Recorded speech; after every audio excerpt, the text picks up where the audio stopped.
Alexander conquered half the known world. Before he could defeat Persia, he had to solve a much simpler problem. What's for dinner? Remember, an army isn't just about the soldiers. You need to consider food, water, communication, disease, shelter. If any one of those fail, the army will likely die before the war even begins. When we think about ancient warfare, we imagine great, awesome battles. But for most ancient civilizations, the battle of the day didn't involve soldiers. It involved simply getting to the battlefield alive. Chapter 1. Food and Water. So let's start with the most obvious problem. How do you feed and quench the thirst of tens of thousands of people a day? Ancient armies consumed enormous amounts of food and water. And for this video, ancient armies can refer to Alexander's armies, Roman legions, the expeditionary force of the Han Chinese, whoever it might be. Any one of these three civilizations boasted armies of about 50 to 100,000 troops at different points in their individual histories. So again, we're talking about hundreds of millions of calories required. You essentially need to feed a moving city of men every single day.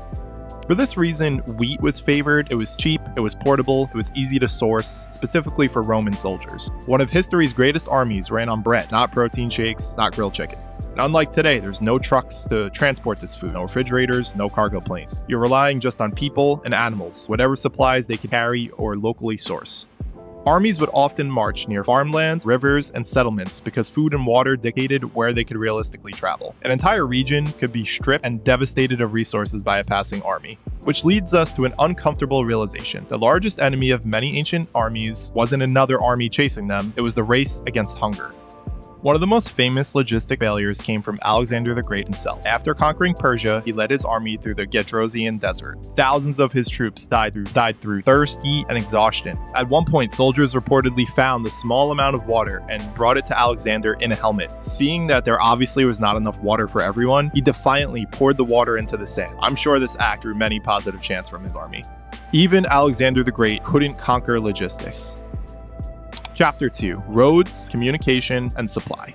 But food alone wasn't enough. An army also has to obviously move, and moving thousands of people is incredibly difficult. The Roman Empire became famous for its roads. The Persians themselves built the Royal Road. China developed sophisticated courier and communication networks which connected the imperial capital to distant regions of the empire. All these systems served a similar purpose: keep the armies connected. Today, a message could travel across the world in seconds. Ancient commanders often waited days or weeks for their information, which meant planning ahead was everything. A delayed message could lose a battle, a broken supply line could end an entire campaign. That's why roads mattered so much. Ancient roads weren't conveniences, they were actually military technology.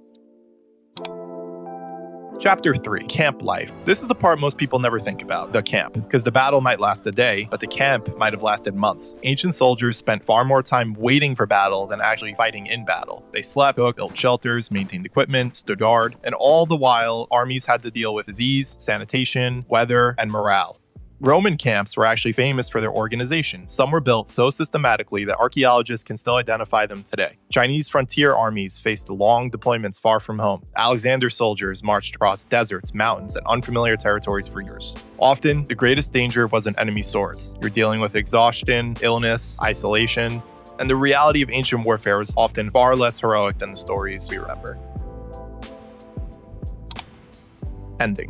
When we picture ancient warfare, we think of swords, shields, famous generals like Alexander, Caesar, Hannibal. But most ancient soldiers spent far more time finding food, hauling supplies, building camps, and simply waiting. History remembers the battles. But ancient armies survived because somebody solved everything else. Thanks for watching.